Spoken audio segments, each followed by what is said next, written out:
Assalamualaikum warahmatullahi wabarakatuh. Para pemirsa yang dimuliakan Allah Subhanahu wa Ta'ala,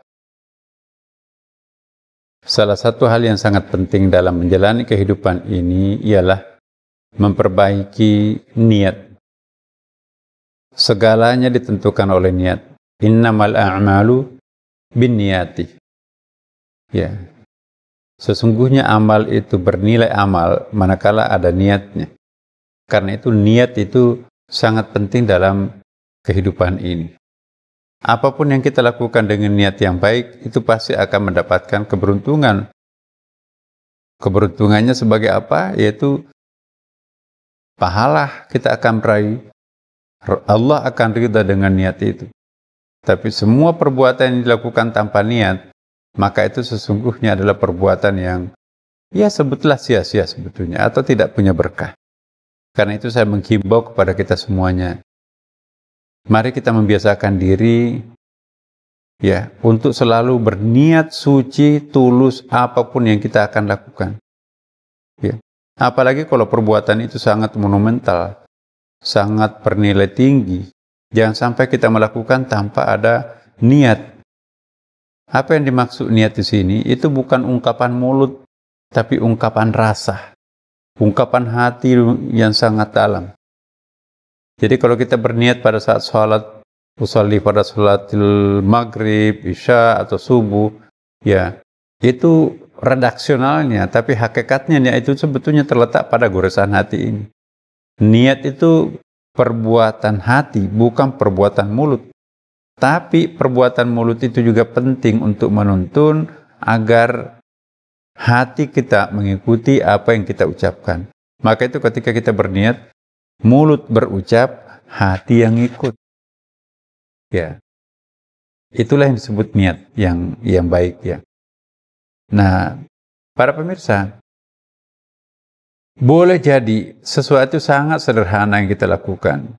Bagi kita pahalanya apa sih? Kecil.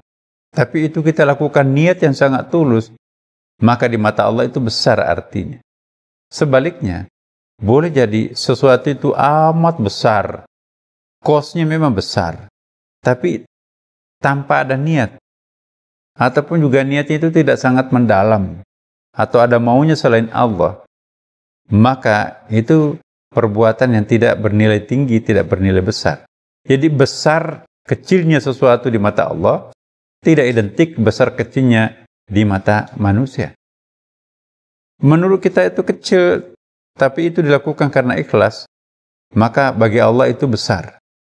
Menurut kita besar, tapi niat kita yang keliru di situ, bahkan gak ada niat, maka di mata Allah itu kecil. Besar kecilnya sebuah penilaian sangat tergantung pada niat. Itu ketentuan Allah Subhanahu wa Ta'ala. Karena itu, para pemirsa, bulan puasa ini jangan sampai kita nanti tidak berdoa, tidak berniat ya. Niatnya, saya kira kita juga sudah pernah menyampaikan di awal-awal ya. Cara kita berniat pada bulan suci Ramadan itu berniat setiap malam sesudah salat Isya, terutama sesudah salat witir ya. Witirnya kalau witirnya dilangsungkan sudah Isya gitu kan. Nah, salah satu syarat menurut Imam Syafi'i, niat puasa itu harus dipakai bermalam. Jadi kalau kita pagi, tadi saya lupa berniat, ya udah. Namanya perbuatan lupa pun juga diampuni Allah. Tapi kalau kita sengaja memang tidak berniat, lantas kita melakukan puasa, yaitu bukan puasa Ramadan yang berpahala besar yang kita lakukan. Itu ada cacatnya. Kalau ingin mendapatkan puasa sempurnanya, niatkan pada puasa, niatkan pada malamnya, bukan pada paginya, bukan pada sahurnya itu. Nah, ini sedikit saya ingatkan kembali, mungkin kita sudah seperti itu. Nah, para pemirsa, apapun yang kita lakukan, mau pergi ke kantor, niatkan untuk memberikan nafkah kepada keluarga. Itu kalau mati di jalan kecelakaan, itu mati syahid. Itu pentingnya sebuah niat, tapi kalau nggak ada niat, ya mati konyol. Niat itu sekali lagi, Bapak Ibu, para pemirsa, itu sangat menentukan dalam perjalanan hidup kita. Semoga ada manfaatnya. Wassalamualaikum warahmatullahi wabarakatuh.